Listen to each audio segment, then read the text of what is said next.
Hey, welcome to my video. I have changed microphones since I last recorded, and I'm hoping that my voice sounds a little bit more clear with a little bit less work. At least that would be ideal. And to returning subscribers and viewers, I really appreciate your patience this past month. So let's get into the topic today, shall we?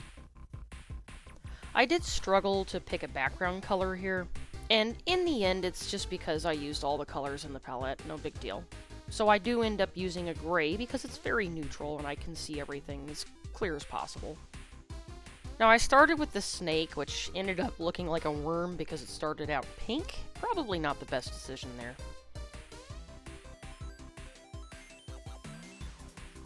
I did consider for a minute doing the typical coil shape for the snake, but I thought more of a S curve and it standing up would look a little nicer and be easier to draw with these few colors.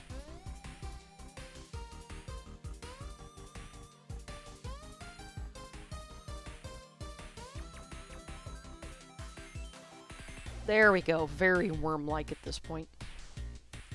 So from here I need to change the head shape and the color. And I use the darkest color I have available to me. And of course that color is most definitely not the yellow. But hey, I wanted to try it.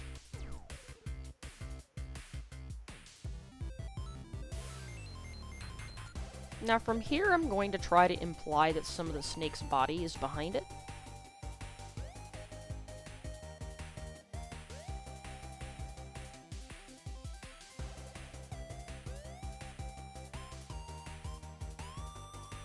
And of course, it'll take some experimentation with color and whatnot to get it to look good. Or at least good enough, because remember, working at a small scale, it can look kind of wonky. And that's perfectly okay. I first went for pink for the eyes, but later you'll see I'll change that.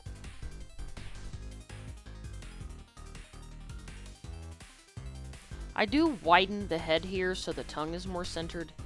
It annoys me when it's off-center, but, you know, that's a personal thing. You do what you want to do.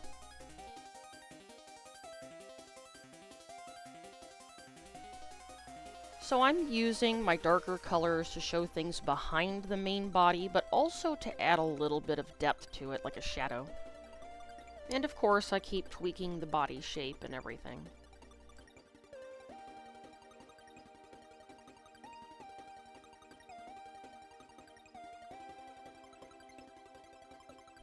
I did move the snake to a new layer and then put one under it for my background color. Just a reminder, when you're doing pixel art, always keep an eye on your preview box. Or zoom out to the proper size that it's supposed to be and see if it's readable. As long as you can recognize it for what it is, it's at least good enough. But of course, there may be things that you can always improve on, and I encourage you to give that a try. You know, I've never had a pet snake before, but I hear they're pretty misunderstood. They're really cool, though. But you gotta remember to make sure you respect nature. Now for another misunderstood animal that is often kept as a pet, the rat.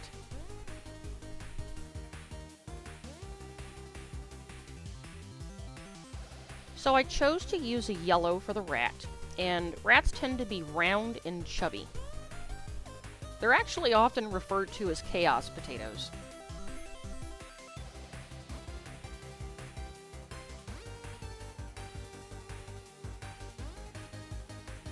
Now I could have went for the standard the rat is crawling on the floor kind of deal, but I wouldn't be able to afford as much detail with that pose. Although I suppose with game development you probably would want it crawling on the floor. But right now I'm just having fun challenging myself at this size.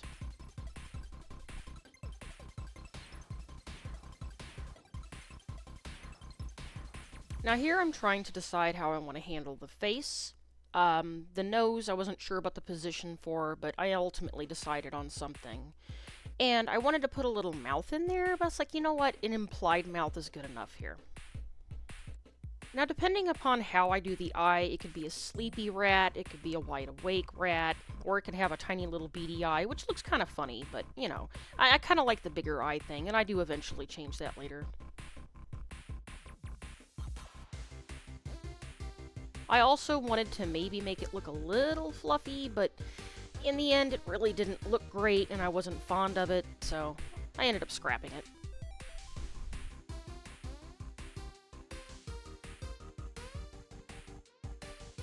Now here you'll see I play with where the highlight and everything is in the eye. There's really no wrong way to do this. In the long run, I actually, editing this, I prefer the one dot in the top right corner. But you know what? I think it looks nice either way. It's all subjective. I curl the tail upward to fit it in frame, but also because it looks pretty cute that way. I think it adds a good flow to the image, if you will. And then I go and I mess with the front paws a little bit, and I think I'm pretty satisfied with it overall.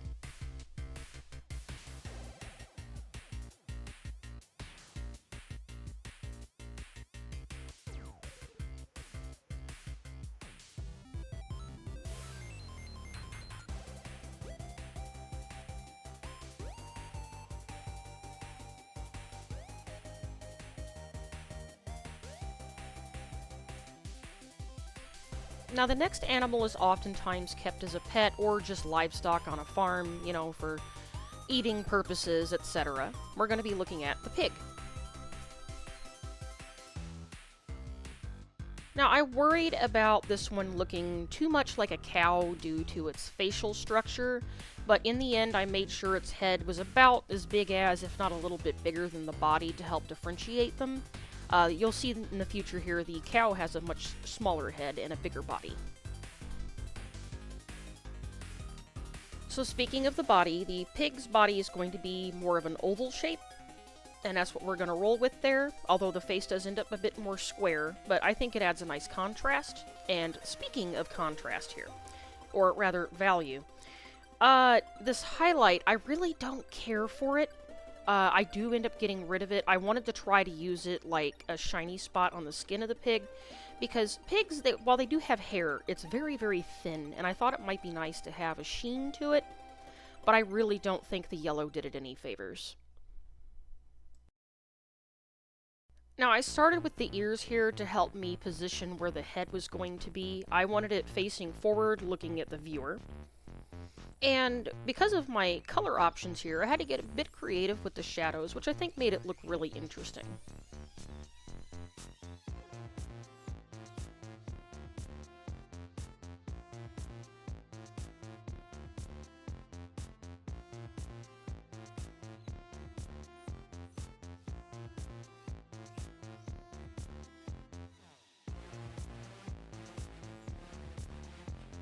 Realizing I didn't like how the ears were looking on top of the head, I had to make some changes here. No big deal.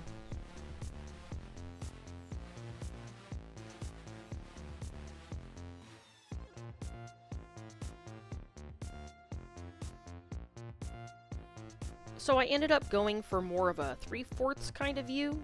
I think it worked out.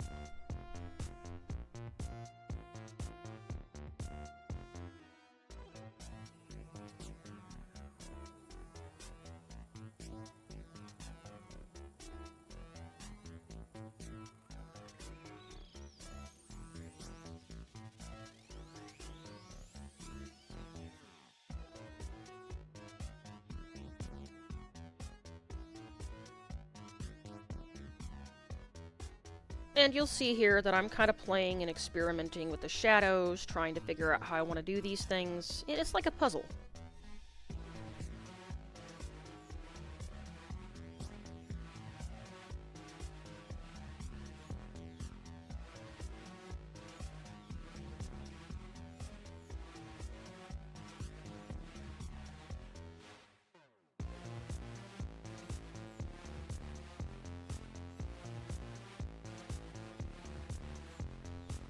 So any changes that you might make to the face, like the eyes, the nose, etc., can have an impact on the personality that the creature you're drawing has. So just have fun with it and figure out what you like. Once again, there's really no wrong answers.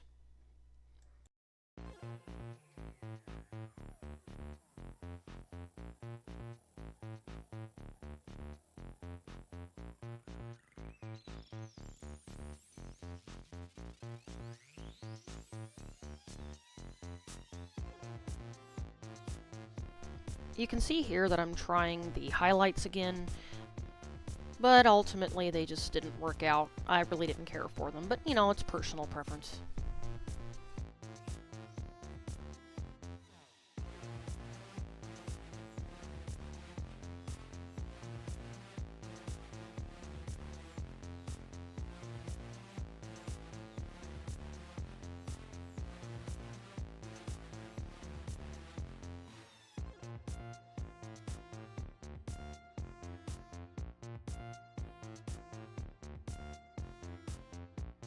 So from here, I'm going to be messing with the legs and kind of trying to figure out how I want it to look.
At this point, I'm just making a bunch of little edits, trying to figure out what I want where, and, you know, if it looks good to me or not. Again, a lot of it's subjective, so just do what you like. That's what I'm doing. And it's at this point I decided that I wanted more room for the tail, so I ended up shrinking the body.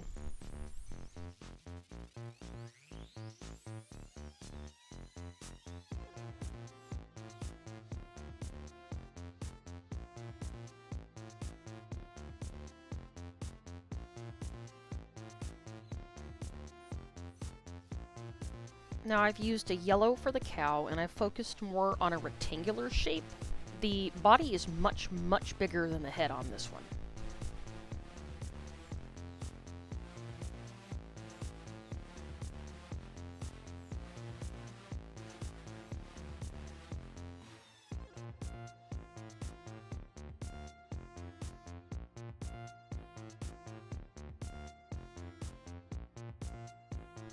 As for eye positioning, I just kind of went with what felt right, but then I realized that I maybe needed to move the body to the side.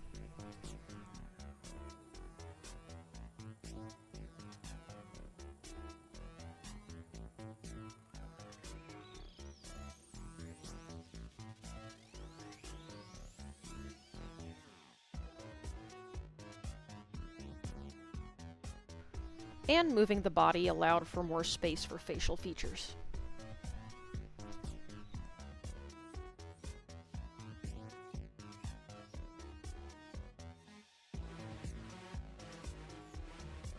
And we're going to do a little bit of, I guess, sculpting in order to figure out what shape exactly we want here.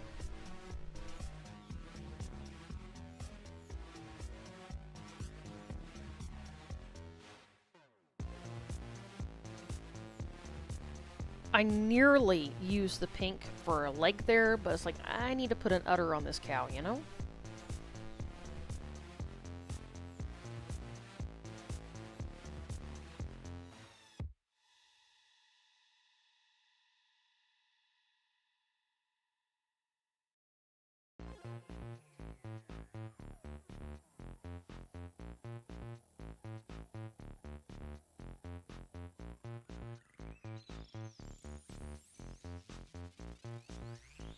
And naturally, we have to put some spots on this cutie, right?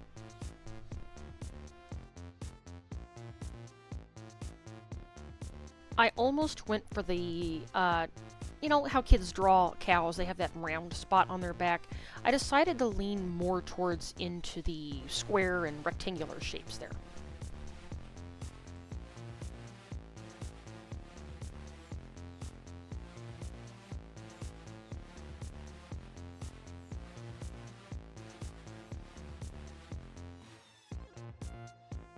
Alright, so I think that about wraps things up for this video. If you'd like to see more of this kind of stuff, feel free to drop a like below and everything. That'll let me know that, hey, I enjoyed this content. Maybe I'd like to see more often. I don't have a consistent schedule or anything like that. I'm not very good at keeping consistent schedules, but I would like to try to do this stuff more often if I can. And knowing that there's people that are expecting to see more from me really helps motivate me to keep going. Thank you.